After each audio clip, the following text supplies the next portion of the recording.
السلام علیکم دوستو، میرا نام ہے اسامہ رشید اور آپ لوگ دیکھ رہے ہیں یوٹیوب چینل انفوٹیک ہب۔ رمضان المبارک سن 2 ہجری میں رسول اللہ صلی اللہ علیہ وسلم کو خبر ملی کہ ابو سفیان کا ایک تجارتی قافلہ شام سے لوٹ رہا ہے۔ یہ وہی قافلہ تھا جس کے تعاقب میں 2 مہینے پہلے آپ صلی اللہ علیہ وسلم ذوالقفیرہ گئے تھے، لیکن اس وقت یہ قافلہ بچ کر نکل گیا تھا۔ تو آپ صلی اللہ علیہ وسلم نے کچھ لوگوں کے ذمے لگایا کہ جب یہ قافلہ واپسی لوٹ رہا ہو تو آپ صلی اللہ علیہ وسلم کو اس کی خبر دی جائے۔ ابو سفیان کا یہ تجارتی قافلہ تقریباً 40 لوگوں پر مشتمل تھا جو کہ واپسی مکہ جا رہا تھا، لیکن جب رسول اللہ صلی اللہ علیہ وسلم کو خبر ملی تو آپ صلی اللہ علیہ وسلم نے عبداللہ ابن مختوم کو مدینہ کا امیر بنایا اور اس قافلے کو روکنے کے لیے مدینہ سے 300 صحاباؤں کے ساتھ نکلے۔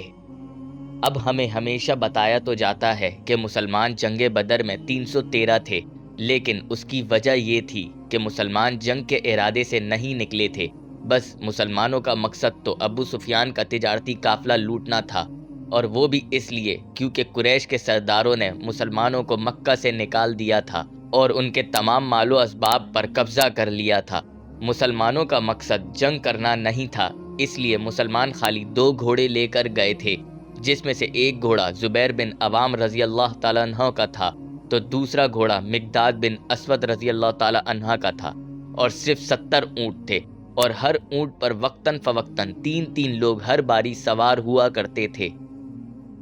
جب ابو سفیان کو معلوم ہوا کہ مسلمانوں کا قافلہ ان کی طرف بڑھ رہا ہے تو ابو سفیان نے سب سے پہلے زمزم الفاری نام کے بندے کو فوراً مکہ روانہ کیا تاکہ وہ تمام صورتحال سے مکہ کے لوگوں کو آگاہ کر سکے، اور ساتھ ہی ساتھ ابو سفیان نے اپنا راستہ بدل لیا اور ساحل سمندر کے راستے سے ہوتا ہوا گزر گیا۔ تو پھر جب ابو سفیان کا قافلہ مسلمانوں سے بچ کر نکل گیا تو ابو سفیان نے ایک اور پیغام روانہ کیا جس میں یہ لکھا تھا کہ ہمارا قافلہ بچ کر آگے نکل گیا ہے تو جنگ کی ضرورت نہیں ہے، واپسی لوٹ جایا جائے۔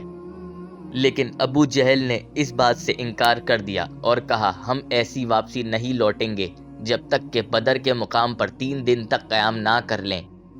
ساتھ ہی ساتھ آپ صلی اللہ علیہ وسلم کو بھی خبر ملی کہ ابو سفیان کا تجارتی قافلہ بچ کر نکل گیا ہے، اور مکہ سے جنگ کے لیے ایک اور جنگی قافلہ ابو جہل کی قیادت میں مسلمانوں سے جنگ کرنے کے لیے نکل آیا ہے۔ تو آپ صلی اللہ علیہ وسلم نے تمام صحاباؤں سے مشورہ کیا کہ کیا کیا جائے، تو تمام صحاباؤں نے کہا کہ اللہ نے جو حکم آپ کو دیا ہے ہم اس پر پورے اتریں گے، ہم ایسا نہیں کہیں گے جو حضرت موسیٰ علیہ السلام کی قوم نے ان سے کہا تھا۔ تو رسول اللہ صلی اللہ علیہ وسلم بہت خوش ہوئے اور اللہ کے رسول نے جنگ کا اعلان کیا۔ تو پھر 17 رمضان کو مسلمان بدر کے مقام کے بالکل قریب پہنچے اور وہاں پر ایک پڑاؤ ڈالا، لیکن ایک انصاری صحابی نے جن کا نام خبیب ابن منذر تھا، انہوں نے آپ صلی اللہ علیہ وسلم سے پوچھا کہ کیا ادھر رکنا کوئی جنگی تدبیر ہے یا پھر اللہ کا حکم؟ تو اللہ کے رسول صلی اللہ علیہ وسلم نے فرمایا یہ جنگی تدبیر ہے۔ تو خبیب ابن منذر نے مشورہ دیا کہ ہم تھوڑا آگے چل کر تمام کنوؤں پر قبضہ کر لیتے ہیں، یہ زیادہ بہتر ہوگا۔ تو آپ صلی اللہ علیہ وسلم نے اس مشورے کو پسند فرمایا اور تمام مسلمانوں نے بدر کے چشموں اور کنویں پر قبضہ کر لیا۔ اور حدیث میں ملتا ہے کہ آپ صلی اللہ علیہ وسلم نے ایک لکڑی کے ذریعے نشان لگا کر بتایا تھا کہ یہاں ابو جہل کی لاش پڑی ہوگی اور یہاں شیبہ کی لاش، مطلب آپ صلی اللہ علیہ وسلم نے بتا دیا تھا کہ کافروں کی طرف سے کتنے اور کون کون لوگ مارے جائیں گے۔ اور صحابی رسول صلی اللہ علیہ وسلم فرماتے ہیں جب جنگ ختم ہوئی تو تمام صحاباؤں نے دیکھا کہ کس جگہ پر آپ صلی اللہ علیہ وسلم نے نشاندہی کری تھی، انہی جگہوں پر کافروں کی لاشیں دیکھی گئیں۔ پھر جب صبح ہوئی تو آپ صلی اللہ علیہ وسلم نے اللہ کی بارگاہ میں دعا فرمائی کہ اے اللہ، اگر مسلمان کی یہ جماعت قتل ہو گئی تو تیری عبادت کرنے والا اس دنیا میں کوئی باقی نہیں رہے گا۔ اور یہ دعا کرنے کے بعد جنگ کا آغاز ہوا۔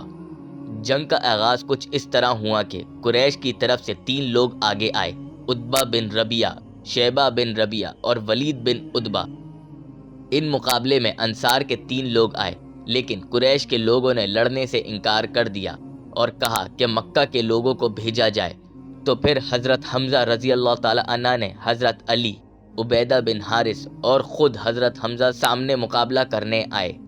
اور تینوں مسلمانوں نے ان کافروں کو جہنم غارق کر دیا۔ اور پھر اصل جنگ کا آغاز ہوا، اور اس میں مسلمانوں کی مدد کے لیے اللہ تعالیٰ نے فرشتوں کی ایک جماعت بھیجی، اور اسی جنگ میں اس دور کے فرعون یعنی ابو جہل بھی مارا گیا۔ اس غزوہ میں کافروں کے تقریباً 72 لوگ قتل ہوئے، اور تقریباً 70 لوگوں کو مسلمانوں نے قیدی بنا لیا۔ بعد میں آپ صلی اللہ علیہ وسلم نے کسی کو معاوضہ لے کر اور کسی کو مسلمانوں کو پڑھانے کے بعد چھوڑ دیا۔ یہ ایک ایسا معرکہ تھا جو کہ اچانک ہوا، اور جس میں اللہ کی غیبی مدد مسلمانوں کو ملی، اور اس غزوہ میں کفار کے بڑے بڑے سردار بھی مارے گئے۔ مکہ کا کوئی گھر نہ بچا تھا جس میں ماتم نہ ہوا ہو، اور اس غزوہ میں شامل ہونے والے مسلمانوں کو اللہ اور اس کے رسول کے سامنے ایک الگ مقام ہے۔ اگر آپ لوگوں کو ہماری یہ ویڈیو پسند آئی ہو تو لازمی ہمارے چینل کو سبسکرائب کر دیں۔ ابھی کے لیے ہمیں دیں اجازت، اپنا بہت خیال رکھیے گا۔ اللہ حافظ۔